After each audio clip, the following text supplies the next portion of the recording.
Buen día,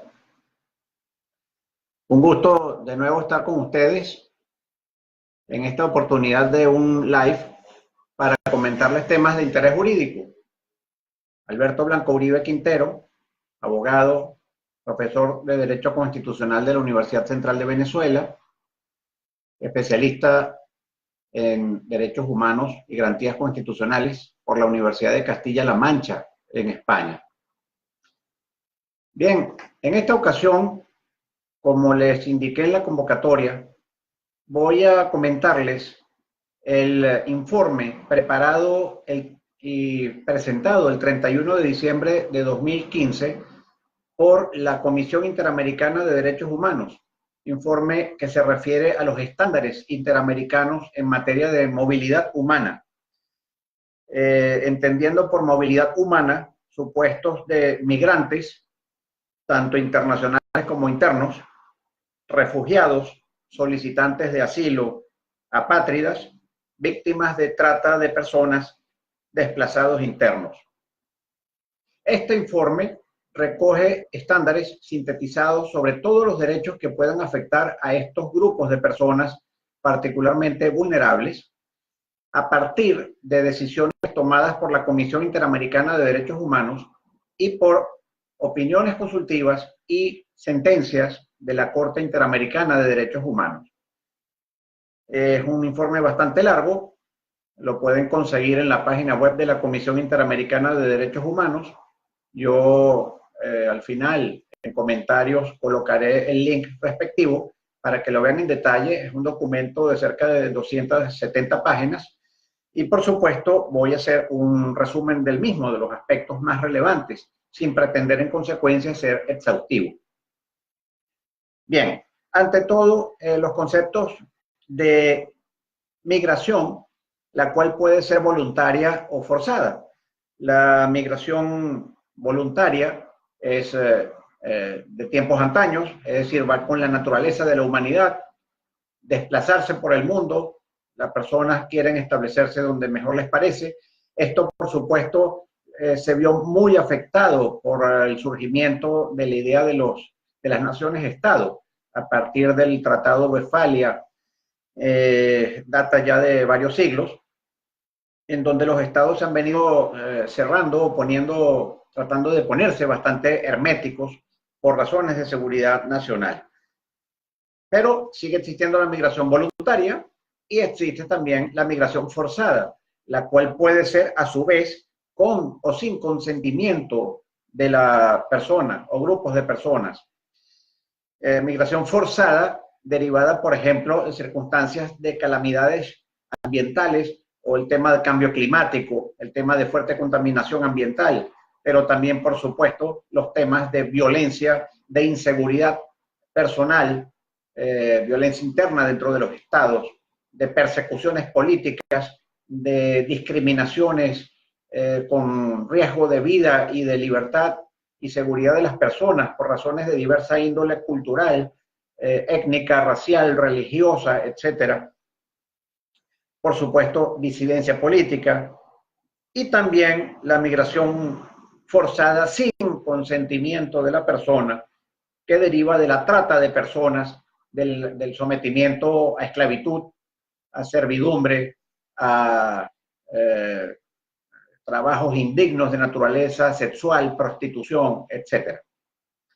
Bien, la migración es un fenómeno multicausal, diversísimos factores de expulsión como de atracción. Una persona se ve impulsada a salir de su país por las razones que mencioné anteriormente y a su vez se ve atraída a ir a otro país porque aquel le ofrece lo que el propio no. Por ejemplo, seguridad personal, seguridad jurídica, seguridad económica, mejor sueldo, calidad de vida, posibilidad de compartir con la familia, mejor futuro para los hijos, etc. La migración internacional, que es básicamente la que más nos interesa, aunque por supuesto también la migración interna es objeto de este informe, se ve afectada porque los estados, como lo decía anteriormente, tienden a establecer regulaciones unilaterales que favorecen la restricción del ingreso de extranjeros en detrimento muchas veces de los derechos humanos. Es decir, que se plantea un tema de soberanía derivada del concepto de seguridad nacional, muchas veces justificado y frente a determinados grupos, como puede hablarse del terrorismo que hemos visto generalizarse desgraciadamente por el mundo, el tema entonces de seguridad nacional versus el tema de protección de la persona, dignidad de la persona, tutela de los derechos humanos. Dentro de este tema de seguridad nacional vemos los supuestos de detenciones migratorias que son en líneas generales de carácter arbitrario y sobre las cuales volveremos en detalle. En 1996 el tema le revistió tanta importancia, se le reconoció ya tanto carácter sensible que la Comisión Interamericana de Derechos Humanos creó la Relatoría sobre los Derechos de los Migrantes. Esta relatoría pasó junto con la relatoría también creada en el 96 sobre desplazados internos, en 2012 a convertirse en una relatoría sobre los derechos de los migrantes, pero referido a todos los conceptos mencionados anteriormente de movilidad humana. El principio fundamental sobre el cual está basado todo este conjunto de estándares del Sistema Interamericano de Derechos Humanos en materia de movilidad humana no podía ser otro que el principio pro persona o principio pro homine. Es decir, el principio de supremacía de los derechos humanos que está reconocido en el artículo 2 de la Constitución venezolana de 1999, en donde los derechos humanos han de prevalecer sobre cualquier otra consideración a la hora de tomar una decisión o acción pública, pero con ciertos matices de los cuales tocaremos algunos supuestos. Entonces, este principio pro persona, salvo supuestos de entrada y estadía en los países respectivos donde interviene la seguridad nacional, es decir, ese concepto de seguridad nacional, de soberanía del Estado, el Estado es quien decide quién puede entrar y quién puede permanecer como extranjero y bajo qué condiciones dentro del territorio del país, y por supuesto ciertos derechos políticos que le son reconocidos solamente a los ciudadanos o nacionales de un determinado Estado, como es por ejemplo el sufragio pasivo, entre otros.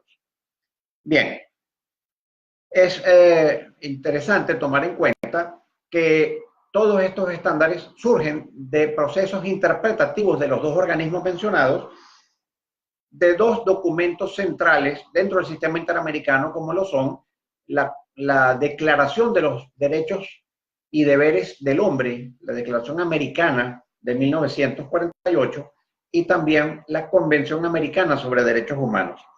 Sin embargo, a estos dos documentos, se les debe incorporar también 9 convenios internacionales y protocolos especiales del sistema interamericano que tocan aspectos relacionados con la prohibición de la esclavitud, con la prohibición de la discriminación fundada en el género, discriminación contra la mujer, discriminación por motivos raciales, discriminación por motivos de personas en alguna situación de discapacidad.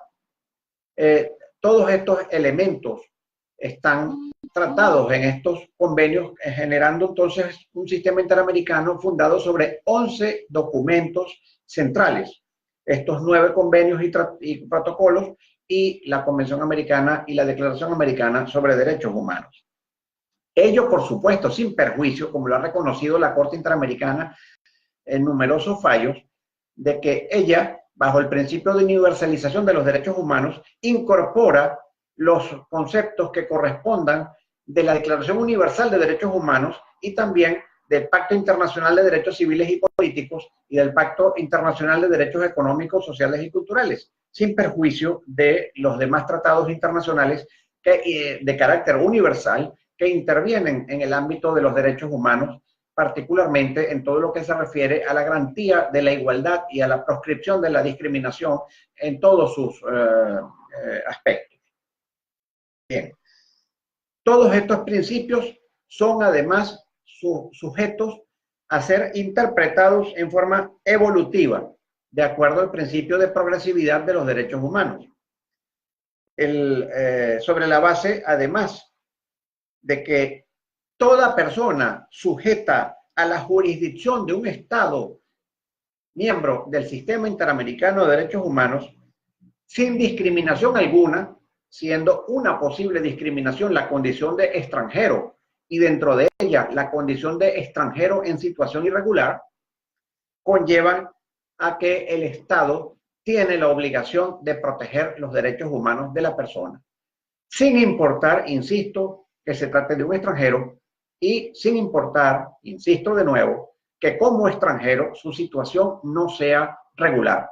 De hecho, se proscribe el uso de migrantes legales o ilegales como que si la persona pudiese ser legal o ilegal.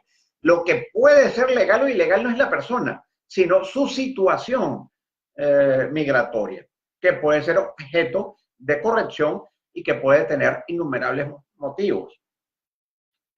Y por otro lado, el derecho de circulación y residencia, consagrado en la Convención Americana sobre Derechos Humanos, que no solamente involucra el concepto de asilo, sobre el cual hemos hablado en live anteriores, sino también el principio de no devolución o de non-refoulement, la prohibición de expulsiones colectivas de extranjeros, entre otros aspectos sobre los cuales volveremos.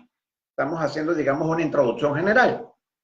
Y hay que tomar en cuenta la Declaración de Cartagena sobre los refugiados. Esto haría entonces el conglomerado de documentos esenciales del sistema interamericano, a los cuales, insisto, se le incorporan también dentro del Sistema Universal de Protección de los Derechos Humanos, la Declaración Universal de Derechos Humanos también del 48, los dos pactos mencionados, pactos internacionales de derechos civiles y políticos y de derechos económicos, sociales y culturales, el Convenio Internacional sobre la Protección de los Derechos de todos los trabajadores migrantes y sus familiares, la Convención sobre el Estatuto de Refugiados y su protocolo, la Convención sobre el Estatuto de los Apátridas.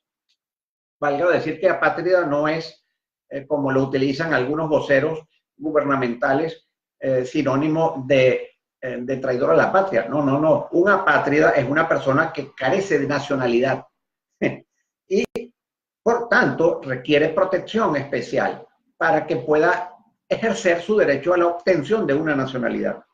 La Convención para reducir los casos de apatridia, el protocolo para prevenir, reprimir y sancionar la trata de personas, el protocolo contra el tráfico ilícito de migrantes por tierra, mar y aire, los principios rectores sobre desplazamientos internos y la Convención de Viena sobre las relaciones consulares. Eso es para darnos una idea general del marco normativo interamericano y universal que asiste a la preparación de estos estándares del sistema interamericano sobre movilidad de la persona. Existen entonces un conglomerado de definiciones, además, acerca de en qué consiste ser migrante. No hay una definición universalmente aceptada, pero se asume que migrante es una persona extranjera que se encuentra, por supuesto, entonces en otro país, en una circunstancia que puede ser perfectamente regular o no. Es decir, una persona que siendo extranjera pretende permanecer en un país distinto al de su nacionalidad. Migrante entonces en situación regular o irregular, como mencionábamos anteriormente, refugiados, solicitantes de asilo. La diferencia entre refugiados y solicitantes de asilo la hemos tratado en live anteriores. Los videos están, por supuesto, en mi fanpage, que ustedes lo pueden ver en cualquier momento. La situación de apatridia, el tráfico de migrantes. Hay que distinguir el tráfico de migrantes de la trata de personas. El tráfico de migrantes es llevado a cabo por personas que a cambio de un beneficio financiero se comprometen a colocar a las personas interesadas en un país tercero de destino. Es decir, sacarlos de un país del cual son nacionales e introducirlos, óigase bien, por la vía que sea, muchas veces ilegal, en territorio extranjero. Y la trata de personas, por el contrario, se trata de gente que se ocupa de capturar. No se utiliza el verbo cazar en esta materia de seres humanos, sino capturar o raptar personas para llevarlas a otros países y someterlas a servidumbre, a esclavitud y también a prostitución, entre otros elementos de esa naturaleza. Muy bien, hay que partir ahora, muy importante, del concepto de jurisdicción en derechos humanos. Fíjense ustedes que quien está obligado a proteger los derechos humanos de una persona en situación de movilidad humana no es el Estado donde es nacional, sino el Estado en el cual se encuentra. Trátese de un estado de transición o de tránsito o del estado destino al cual la persona pretende llegar para establecerse. Obviamente no el estado de origen, no el estado de la nacionalidad, porque hablamos de que la protección de los derechos humanos, según el artículo 1 de la Convención Americana sobre Derechos Humanos, cuando se establece la obligación del Estado de proteger los derechos humanos, se refiere a los derechos humanos de las personas que están bajo su jurisdicción. Y las personas que están bajo su jurisdicción, sin discriminación alguna, trátese de nacionales o extranjeros. En consecuencia, el hecho de que Venezuela, o mejor dicho, el gobierno venezolano, de forma inconsulta e inconstitucional, haya denunciado la Convención Americana sobre Derechos Humanos, no significa que los venezolanos que han debido forzosamente migrar, por ejemplo, a Colombia, a Brasil, a Trinidad y Tobago y a otros destinos en América Latina, encuentran su protección dentro del sistema interamericano, porque esos estados, destino o de tránsito, forman parte del sistema interamericano, y si no protegen los derechos humanos de los venezolanos, ellos pueden perfectamente acudir al sistema interamericano de protección. No obstante que el gobierno venezolano, en una forma cuestionable, como lo dije anteriormente, haya pretendido sacar a Venezuela del sistema de protección de derechos humanos más importante que el esquema supranacional ofrece para los venezolanos. Bien, entonces, el estado de la jurisdicción, el estado en cuya jurisdicción se encuentra la persona extranjera, migrante, refugiada, solicitante de asilo, etcétera, etcétera, tienen los siguientes deberes concretos. Tenemos el deber de prevención. Todos los estados están obligados en materia de tutela de los derechos humanos a tomar medidas preventivas. Sustancialmente hablamos de políticas públicas que prevengan la posibilidad de que una persona, en este caso extranjera, migrante, se pueda encontrar en situación de vulnerabilidad frente al respeto y goce efectivo de sus derechos humanos. El deber de investigar, procesar y sancionar.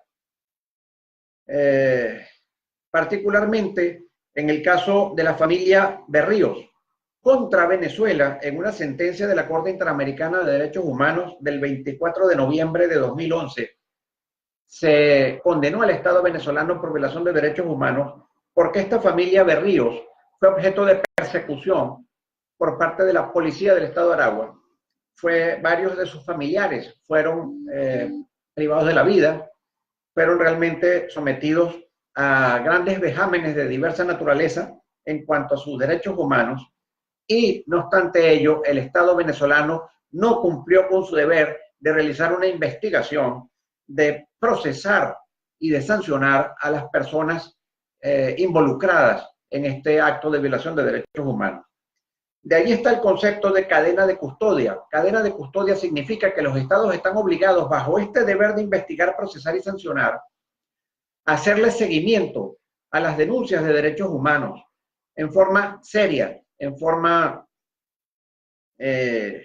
muy minuciosa, y de manera tal que se pueda acceder a expedientes completos que incluso identifiquen a los funcionarios que han participado en las investigaciones. Indicación de los sitios, de los lugares, por ejemplo, donde se encuentran migrantes fallecidos. Hay que decir que muchos migrantes fallecen por el camino y muchos migrantes son ejecutados en el camino, por ejemplo, en la frontera México-americana, México-norteamericana o México-estadounidense, como prefieran. Está terrible esta situación y se violan los derechos a la dignidad del difunto, los derechos de los familiares a tener respuesta acerca de qué ha pasado con el miembro de su familia que emigró, a recuperar el cuerpo, a darle una sepultura de acuerdo a sus costumbres. De manera que todas las pruebas deben estar sujetas a una exhaustividad y a un control que asegure su permanencia en el tiempo para cualquier momento en que se pueda reabrir incluso la investigación correspondiente.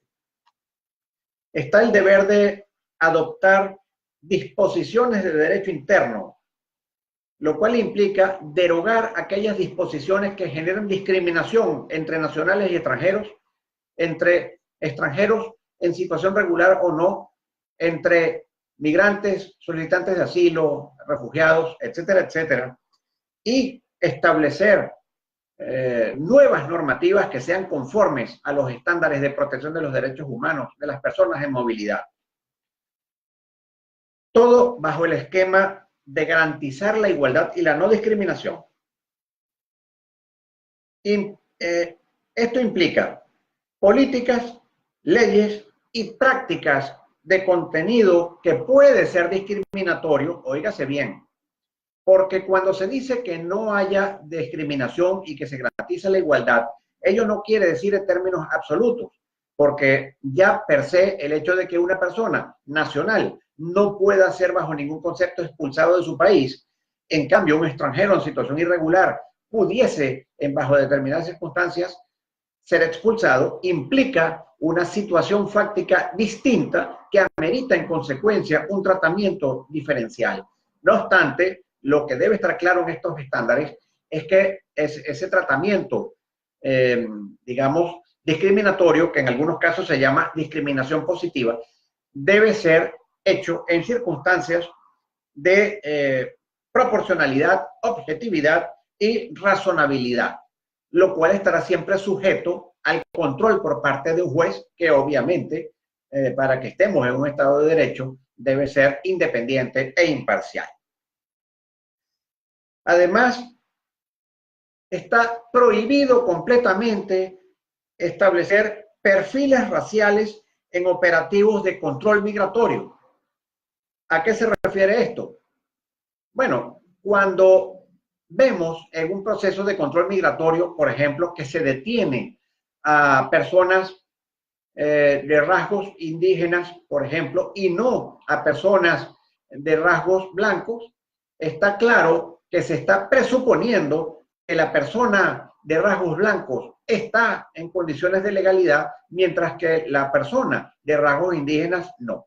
Y ello, por supuesto, implica un tratamiento prejuicioso que debe estar absolutamente proscrito de parte del comportamiento de las autoridades migratorias. Lo mismo, por supuesto, cuando se detienen personas que parecen ser árabes o musulmanes y no a quienes no parecen serlo. Es el mismo concepto. No porque usted parezca ser árabe o incluso no porque usted sea árabe, o mejor dicho, no porque usted sea además musulmán, es usted un terrorista. De la misma forma que no porque usted sea una persona de piel blanca y ojos azules, para hablar de un escenario europeo, es necesariamente usted un buen ciudadano. Pudiera ser perfectamente un criminal, pudiera ser perfectamente un terrorista. Entonces, estos controles no pueden ser establecidos sobre la base de perfiles raciales o étnico-culturales o religiosos de ninguna naturaleza en los operativos de control. El uso de la fuerza en los operativos no está prohibido. Cuidado, ¿qué quiero decir con esto? que el uso de la fuerza es algo extremo y que debe estar supeditado a que las circunstancias fácticas lo justifiquen. Es decir, ello debe ser excepcional. Bueno, primero que todo, debe estar previsto en la ley. Ante todo, debe tener una base de legalidad. Y allí debe establecerse los condicionamientos bajo los cuales esa actuación sería efectivamente legal. Es entonces excepcional, planeado, limitado, restrictivo, necesario y proporcional. Absolutamente explicado, motivado y justificado. Por ejemplo, el que el extranjero en situación irregular agreda al funcionario respectivo, para citar una circunstancia. Absolutamente prohibido, por supuesto, todo lo que significa esclavitud, servidumbre y trata de personas. Hay sentencias que han establecido, han sancionado, por ejemplo, al Estado boliviano en relación a comunidades indígenas de origen paraguayo que están realmente en condiciones propias de lo que se conoce hoy como esclavitud moderna o un tipo de esclavitud moderna. Precisamente un trato discriminatorio sobre poblaciones migrantes. Por otro lado, el derecho de circulación y residencia, cuyo contenido debe precisarse porque su nombre es corto en relación a este contenido. No es solamente el derecho de circular, es decir, ir de un sitio al otro dentro del país, o incluso entrar y salir de él si se es nacional, y el derecho a residir en él. No es solo eso, eso es una parte del tema, porque también está allí implicado el derecho a no ser desplazado internamente, es decir, que usted no tenga por qué verse obligado, si usted es caraqueño, por decir algo, y vive en Caracas, ese es su terruño, que usted por razones de inseguridad, por razones de mala calidad de vida, hablemos por ejemplo también pudiera ser la mala calidad de vida derivada de corte permanente, constante, seguido del servicio eléctrico en el estado Zulia, se vean precisados a desplazarse a otra parte del país, no porque es su deseo. Por lo tanto, se les impone esa migración interna forzada. El derecho a salir libremente de cualquier país está involucrado allí, incluido el propio. Y cuando se habla de este derecho a salir libremente de cualquier país, incluido el propio, no nos estamos refiriendo solamente a circunstancias en las cuales a usted le dificulta, perdón, a usted le niegan el otorgamiento de un pasaporte, sin lo cual usted no puede ingresar a otro país, a un país extranjero, sino también la sutileza que implica el que el Estado pretenda justificar el no otorgamiento del pasaporte sobre pretexto de que no hay material o cosas por el estilo, cuando, por supuesto, eso es imputable al Estado si a la hora de preparar su presupuesto público no establece las partidas necesarias para generar el que el venezolano, en nuestro caso, pueda tener acceso libre en cualquier momento en que lo necesite a su pasaporte o a su renovación según los casos. Y entonces entrar en circunstancias de irrazonables de tiempo sin obtener respuesta de las solicitudes de pasaporte, violentan gravemente este derecho a salir del país propio. Por supuesto que hay mecanismos de prohibición de salida del país que deben estar previstos en la ley y que deben ser en circunstancias necesarias y en condiciones de proporcionalidad. Por ejemplo, el caso de una persona que se asume posiblemente culpable de un delito con riesgo de que abandone el país y se puede acordar por parte de un juez y debidamente ello motivado, justificado y controlado una prohibición de salida del país. Bien, por otro lado está la prohibición absoluta de expulsión de nacionales y la privación del derecho a ingresar. Esto está absolutamente prohibido. Un nacional no puede ser expulsado, a un nacional no se le puede impedir que reingrese al país. Sin embargo, más allá de órdenes oficiales de expulsión o de prohibición de entrada, que serían absolutamente ilegales e inconstitucionales, nos estamos tropezando con el tema de personas que se ven obligadas a exilarse, pues de lo contrario, estaría esa persona en situación de ver en peligro su vida, su seguridad personal o su libertad. Eso hemos estado viendo varios casos recientemente en Venezuela, incluso de un diputado. Luego tenemos las garantías procesales, tanto para los casos de deportación como de extradición. Lo de la extradición lo vamos a dejar por fuera para no ser muy largos con esto. Vamos a quedarnos con el tema de la deportación. Hay que entender entonces que el derecho al debido proceso es fundamental dentro de todo procedimiento, y ya por allí estamos diciendo que un extranjero no puede ser expulsado sin previo procedimiento que se sustancie bajo los principios del debido proceso, y allí esos principios los vamos a ver más adelante de seguidas, de forma tal que esta persona haya podido efectivamente defenderse. No es posible, por ejemplo, como ocurre con la ley francesa que regula este tema de las migraciones, que una persona en un proceso de deportación pueda ser objeto de una medida decisoria dentro del procedimiento administrativo respectivo, que se toma en un tiempo récord, en un tiempo muy breve, muy corto, en comparación con los lapsos de los procedimientos que se le acuerdan a los nacionales para circunstancias distintas, o también lapsos para apelar o recurrir de las decisiones mucho más breves que los que se le dan a los nacionales en otros procedimientos administrativos sancionatorios. En consecuencia, ahí estaríamos violando el principio de igualdad y la prohibición de discriminación. Por supuesto, debe haber un procedimiento. Queda entonces prohibido lo que se llama rechazo en frontera, no permitir que las personas entren, o sencillamente las expulsiones masivas en frontera. Todo eso está prohibido porque se debe analizar caso por caso en términos individuales la situación de cada migrante, de cada refugiado, de cada solicitante de asilo. Bien, los elementos mínimos del derecho al debido proceso dentro de los procedimientos migratorios son los siguientes. En primer lugar, el derecho a recibir comunicación previa y detallada acerca del inicio y apertura del procedimiento. Por otro lado, si hay detención, derecho a ser informado de las razones de la detención y de los cargos que se imputan.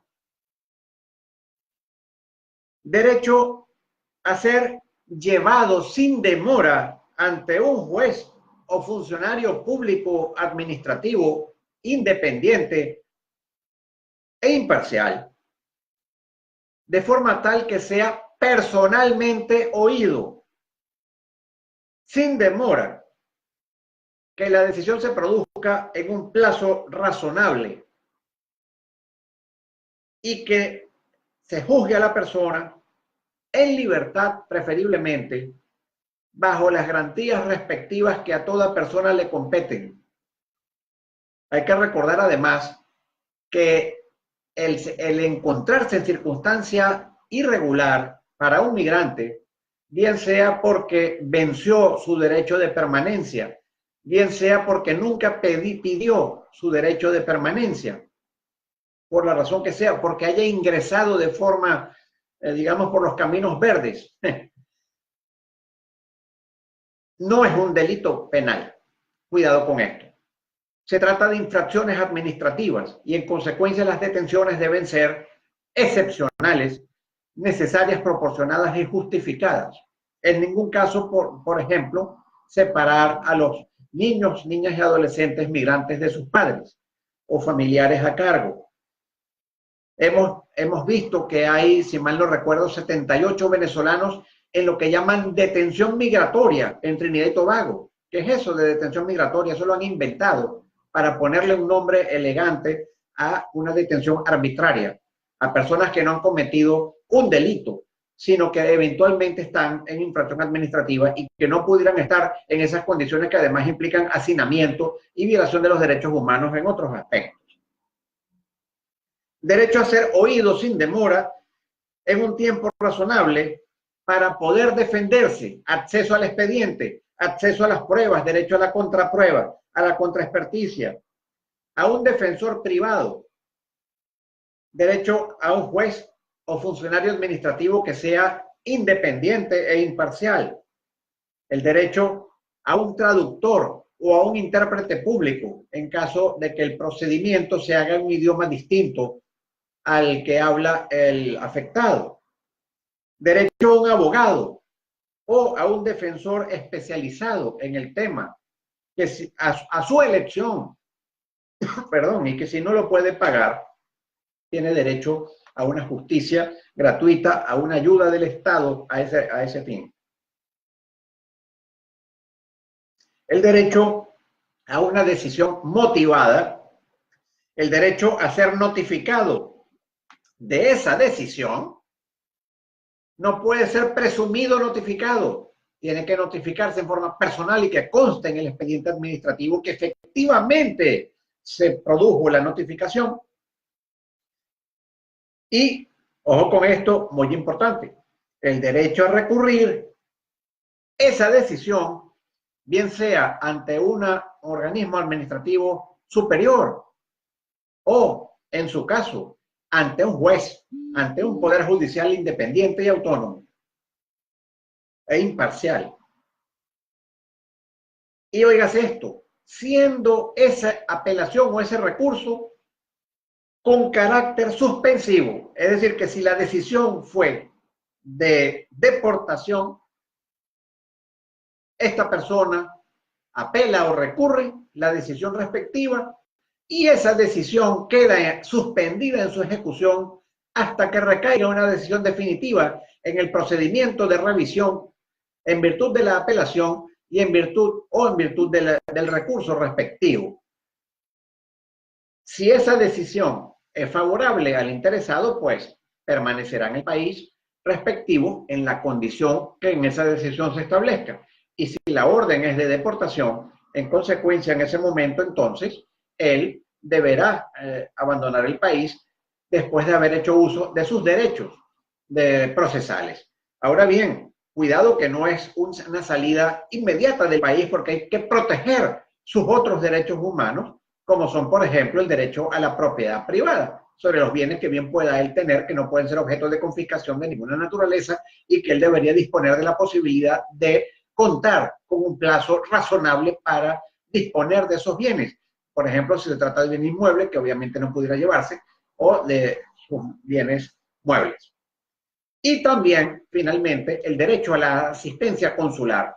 Es obligatorio, de acuerdo a la Convención de Viena sobre las relaciones consulares, cuando un extranjero es objeto de un procedimiento de detención de naturaleza penal o un procedimiento de deportación, que es de naturaleza administrativa, deben ser avisadas las autoridades consulares para que ellas aseguren su protección y defensa. Pero por supuesto, cuidado, eso es cuando no se trata de que las razones por las cuales el interesado salió de su país es por ser perseguido político, es por circunstancias de discriminación por parte de la autoridad, bajo el título que sea, porque obviamente, lejos de obtener protección, un solicitante de asilo, lo que obtendría sería más fuego para su hoguera. En consecuencia, es el caso de los venezolanos. Sería absurdo para un venezolano que se notificara al cónsul respectivo. El venezolano en una situación como esta debería informar claramente a las autoridades que obviamente la situación de Venezuela hoy en día, que ha generado este flujo masivo de migrantes y hasta de refugiados, lo cual ya es un hecho notorio a nivel interamericano, y universal que no se cuenta en absoluto con protección por parte de las autoridades consulares. De hecho, muchas veces la situación de irregularidad puede devenir del hecho de que las autoridades consulares venezolanas no renuevan los pasaportes correspondientes, precisamente por este sistemático abuso en relación a la protección de los derechos humanos de los venezolanos. Luego tenemos el derecho a la vida familiar dentro de los procesos migratorios, dentro de lo cual me interesa destacar tan solo la beligerancia, digámoslo así, que pudiera presentarse entre la idea del interés superior del niño versus la idea de soberanía. Todo esto se plantea también en virtud de que muchos de los países latinoamericanos, casi todos, consagran el principio de jus soli para el otorgamiento de la nacionalidad. Es un migrante extranjero, va a Colombia, vamos a decir, un venezolano va a Colombia, una pareja venezolana tiene un hijo en Colombia, este hijo, por haber nacido allí, es colombiano, los padres entran en una situación de migración irregular, se ven objeto de un procedimiento de deportación, deben salir del país, pero el niño es colombiano. Por tanto, no puede ser expulsado siendo nacional de ese país, pero tampoco puede ser privado de la protección de la familia. Entonces, son circunstancias que se presentan y que deben ser tomadas en cuenta caso por caso, puesto que no se puede generalizar. Está el derecho a no ser sujeto a tratos crueles, inhumanos e infamantes, obviamente. El derecho a la libertad personal frente a la mal llamada detención migratoria, lo cual ya mencioné anteriormente. Me interesa destacar que no es un delito la situación migratoria irregular. Por lo tanto, no puede hablarse de detención y privación de libertad. Lo que ocurre es que muchos países colocan esas posibilidades de privar de libertad al migrante en situación irregular como una forma de desalentar a las personas que apunten a ese país como destino. El principio de no detención de niños, niñas y adolescentes está allí de por medio. Está también el derecho a asilo, al derecho a solicitar y conseguir asilo, sobre el cual hablé el live anterior, y el derecho de propiedad, que ya les evoqué previamente. En definitiva, está por último el tema de la prohibición total de las expulsiones colectivas de extranjeros. Eso que vemos que está ocurriendo en diversos países del mundo, en Europa, frente a migrantes africanos, o en los Estados Unidos, frente a migrantes de toda la región centroamericana y México, y también venezolanos, en su presencia, por ejemplo, en Trinidad y Tobago y en otros países de la región, no todos, menos mal, está absolutamente prohibido por el derecho internacional de los derechos humanos, particularmente en el ámbito de los derechos de los migrantes. Esto es importante tenerlo en cuenta y es obligatorio entonces que los estados asuman el análisis individual, caso por caso, de cada uno de los extranjeros que se puedan encontrar en situación irregular en un momento dado en su país. Bueno, les agradezco mucho la atención que han tenido. Por supuesto, agradezco como siempre sus comentarios, sus preguntas, bien sea en comentarios del video o por mensajería privada, y los espero en una próxima oportunidad que oportunamente les anunciaré. Muchas gracias por su atención. Que estén muy bien.